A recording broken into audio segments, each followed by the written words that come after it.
BMC news live from Kochi Malayalam വാർത്തകൾ നിങ്ങൾക്കായി അവതരിപ്പിക്കുന്നത് Cochin Kalabhavan Angamaly franchise powered by heal life Thottakkattukara Nazrath villas and BMC production Angamaly. നമസ്കാരം, BMC radio Malayalam വാർത്തകളിലേക്ക് സ്വാഗതം. ഞാൻ ധനു കൃഷ്ണ. JNIA കോൺക്ലേവ് വെള്ളിയാഴ്ച കൊച്ചിയിൽ സമാപിക്കും. രാവിലെ 10 നിക്ഷേപ പ്രോത്സാഹനത്തിന് സർക്കാർ സംരംഭങ്ങൾ എന്ന സെഷനോടെയാണ് രണ്ടാം ദിവസം ആരംഭിക്കുന്നത്. മന്ത്രി P Rajeev, APM Muhammad Hanish, Rathan U, Kelkar എന്നിവർ സെഷനിൽ സംസാരിക്കും. കേരളത്തിലെ JNIA പിന്തുണ, ആവാസ വ്യവസ്ഥ, സ്ത്രീ സംരംഭകർക്കായുള്ള സാധ്യതകൾ, ഇന്നൊവേഷൻ സാധ്യതകൾ എന്നിവയെക്കുറിച്ച് പാനൽ ചർച്ചകൾ നടക്കും. Navigating the JNIA landscape, A developers road map എന്ന വിഷയത്തിൽ പ്രഭാഷണവും നടക്കും. തുടർന്ന് വിദ്യാർത്ഥികളുടെയും സ്റ്റാർട്ടപ്പുകളുടെയും വാട്സൺ എക്സ് ഹാക്കത്തൺ വിജയികൾക്കുള്ള സമ്മാനദാനവും അവതരണവും നടക്കും. ഫിറ്റ്നസ് സർട്ടിഫിക്കറ്റ് ഇല്ലാതെ സർവീസ് നടത്തിയ സ്കൂൾ വാഹനം മോട്ടോർ വാഹന വകുപ്പ് പിടിച്ചെടുത്തു. കളമശ്ശേരി ഇന്റർനാഷണൽ സ്കൂളിലെ ടെമ്പോ ട്രാവലറാണ് RTO പിടിച്ചെടുത്തത്. കുട്ടികളുമായി പോവുകയായിരുന്ന വാഹനം RTO നിർത്തി പരിശോധിക്കുകയായിരുന്നു. കുട്ടികളെ മറ്റൊരു വാഹനത്തിൽ സ്കൂളിലെത്തിച്ചു.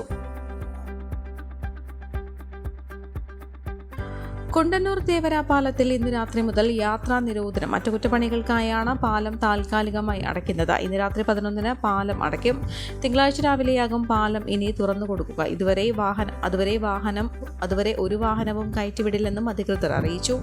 യാത്രക്കാർ സഹകരിക്കണമെന്നും ദേശീയപാത അതോറിറ്റി അഭ്യർത്ഥിച്ചു. പശ്ചിമ കൊച്ചി ഭാഗത്തു നിന്നും കുണ്ടന്നൂർ ഭാഗത്തേക്ക് പോകേണ്ട വാഹനങ്ങൾ വെണ്ടുരുത്തി പാലം വഴി MG റോഡിലെത്തി വേണം യാത്ര തുടരാൻ. ഇടക്കൊച്ചി ഭാഗത്തു നിന്നും കുണ്ടന്നൂർ ഭാഗത്തേക്ക് പോകേണ്ട വാഹനങ്ങൾ കണ്ണങ്ങാട്ട് പാലം വഴി തിരിഞ്ഞു പോകണം. തൃപ്പൂണിത്തുറ ഭാഗത്തു നിന്നും പശ്ചിമ കൊച്ചി ഭാഗത്തേക്ക് വരേണ്ട വാഹനങ്ങൾ Vyttila ജംഗ്ഷനിലെത്തി Sahodaran Ayyappan road, MG road വഴി നഗരത്തിലേക്ക് പ്രവേശിക്കാവുന്നതാണ്.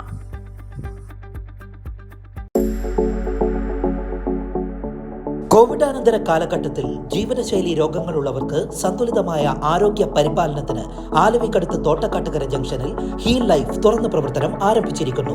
ഫിസിയോതെറാപ്പി, സൈക്കോളജി, ആയുർവേദ ചികിത്സകൾക്കായി 8089011772 ബന്ധപ്പെടാവുന്നതാണ്. കൊച്ചി നഗരത്തിലെ കുടിവെള്ള വിതരണം സ്വകാര്യവൽക്കരിക്കാനുള്ള സർക്കാരിന്റെയും ജല അതോറിറ്റിയുടെയും നീക്കത്തിനെതിരെ കൊച്ചി കോർപ്പറേഷൻ കൗൺസിൽ LDFന്റെ പ്രമേയം CPM അംഗം PR അനീഷിന്റെ പിന്തുണയോടെ CPIയുടെ CA ഷക്കീർ അവതരിപ്പിച്ച പ്രമേയം UDFും അംഗീകരിച്ചതോടെ പാസാക്കി. കരാർ വ്യവസ്ഥകൾ പുനഃപരിശോധിക്കണമെന്ന കൗൺസിലിന്റെ പൊതു അഭിപ്രായം സർക്കാരിനെ അറിയിക്കുമെന്നും പ്രമേയത്തെ അംഗീകരിച്ചുകൊണ്ട് മേയർ അഡ്വക്കേറ്റ് M അനിൽകുമാർ നിലപാടെടുത്തു. ഒരു കോൺഗ്രസ് അംഗത്തിന്റെയും 4 BJP അംഗങ്ങളുടെയും മാത്രമാണ് പ്രമേയത്തെ എതിർത്തത്. കോൺഗ്രസ് അംഗം MR പത്മദാസിന്റെ വിയോജിപ്പ് UDFിൽ പ്രതിസന്ധി സൃഷ്ടിച്ചെങ്കിലും പ്രതിപക്ഷ നേതാവ് ആന്റണി കുരിത്തറയും KPCC general secretary Deepthi Mary വർഗീസും മുന്നണി നിലപാട് വ്യക്തമാക്കിയതോടെ കോൺഗ്രസ് മുഖം തിരിച്ചെടുക്കുകയായിരുന്നു. കുടിവെള്ള വിതരണം സ്വകാര്യ കമ്പനിക്ക് നൽകാനുള്ള തീരുമാനത്തെ എതിർത്തുകൊണ്ടാണ് CA ഷക്കീർ പ്രമേയം അവതരിപ്പിച്ചത്. ചർച്ചയിൽ പങ്കെടുത്ത LDFിലെയും UDFിലെയും അംഗങ്ങൾ പ്രമേയത്തെ പിന്തുണച്ചു. ഇതിനിടെയാണ് പത്മദാസിന്റെ വിയോജിപ്പ് വന്നത്. നാളിതുവരെ നഗരത്തിൽ നടപ്പാക്കിയ 1/2 ഡസനോളം പദ്ധതികൾ ലക്ഷ്യത്തിലെത്താത്തതാണ് കുടിവെള്ള വിതരണത്തിലെ പ്രശ്നങ്ങൾ തുടരാൻ കാരണമെന്നും പത്മദാസ് പറഞ്ഞു. ബദൽ സംവിധാനത്തെ ജനം ആഗ്രഹിക്കുന്നുണ്ട്. സ്വകാര്യവൽക്കരണത്തിലൂടെയോ ജനം നേരിടുന്ന പ്രശ്നങ്ങൾക്ക് പരിഹാരമുണ്ടാവുകയുള്ളൂവെന്നും പത്മദാസ് കൂട്ടിച്ചേർത്തു. പത്മദാസിന്റെ വിരുദ്ധ നിലപാടിൽ വെട്ടിലായ കോൺഗ്രസിലെ മേയറും ഭരണപക്ഷവും കടന്നാക്രമിച്ചു. കോൺഗ്രസിനുള്ളിലെ ഭിന്നതയാണിതെന്നും മേയറും സ്വകാര്യവൽക്കരണ നയത്തോടുള്ള കോൺഗ്രസിന്റെ സ്ഥാപിത നിലപാടാണ് പത്മദാസിലൂടെ പുറത്തുവന്നതെന്നും ഭരണപക്ഷവും കുറ്റപ്പെടുത്തി. പത്മദാസിന്റെ നിലപാടിനോട് കഴിഞ്ഞിടെ സ്ഥിരം സമിതി സ്ഥാനം നഷ്ടപ്പെട്ട സുരിത ഡിക്സൺ അനുകൂലിച്ചെങ്കിലും പ്രമേയത്തെ പിന്തള്ളാൻ കൂട്ടാക്കിയില്ല. എന്നാൽ പ്രമേയത്തെ അപ്പാടെ പിന്തള്ളുകയാണെന്ന നിലപാടാണ് കൗൺസിൽ പങ്കെടുത്ത 4 BJP അംഗങ്ങൾ സ്വീകരിച്ചത്.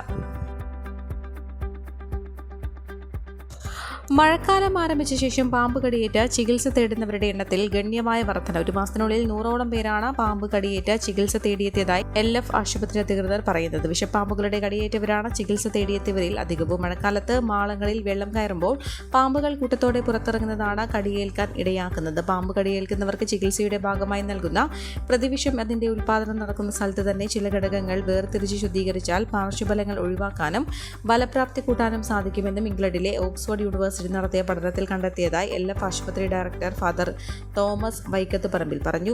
മുഴമൂക്കൻ എന്ന പാമ്പിന് വിഷമുണ്ടെന്നും ലോകത്താദ്യമായി ഇത് കണ്ടുപിടിച്ചത് LF ആശുപത്രി ഇംഗ്ലണ്ടിലെ ഓക്സ്ഫോർഡ് യൂണിവേഴ്സിറ്റിയുമായി ചേർന്ന് നടത്തിയ ഗവേഷണ പഠനങ്ങളെ തുടർന്നാണെന്നും സീനിയർ ഫിസിഷ്യനും നെഫ്രോളജിസ്റ്റും വിഷചികിത്സ വിദഗ്ധനുമായ ഡോക്ടർ ജോസഫ് K. ജോസഫും പറഞ്ഞു. പാമ്പ് കടിയേറ്റയാളുടെ രക്തം പരിശോധിച്ച് കടിച്ചത് ഏത് തരം പാമ്പാണെന്ന് തിരിച്ചറിയാനുള്ള പഠനം കേരള യൂണിവേഴ്സിറ്റിയുമായി സഹകരിച്ച് LF ആശുപത്രിയിൽ പുരോഗമിച്ച് വരികയാണ്.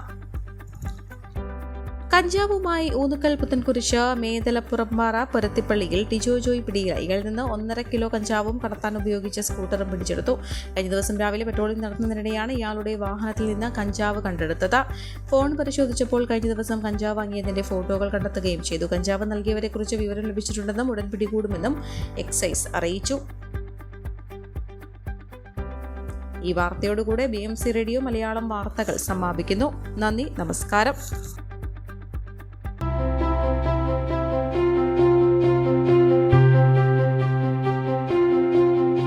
അങ്കമാലി പ്രദേശത്തെ കലാവിദ്യാർത്ഥികൾക്ക് സുവർണ അവസരം. ലോക പ്രശസ്ത കലാവിദ്യാലയമായ കൊച്ചിൻ കലാഭവന്റെ അങ്കമാലി ഫ്രാഞ്ചൈസി കരയാമ്പറമ്പിനടുത്ത് എളവൂർ കവലയിലുള്ള സ്പ്രിംഗ്ഫീൽഡ് കെട്ടിടത്തിൽ പ്രവർത്തനം ആരംഭിച്ചിരിക്കുന്നു. Classical dance, cinematic dance, Carnatic music, Zumba dance എന്നീ വിഷയങ്ങളിൽ പ്രഗത്ഭരായ അധ്യാപകർ ക്ലാസുകൾ നയിക്കുന്നു. കൂടുതൽ വിവരങ്ങൾക്ക് ബന്ധപ്പെടുക 9995208614.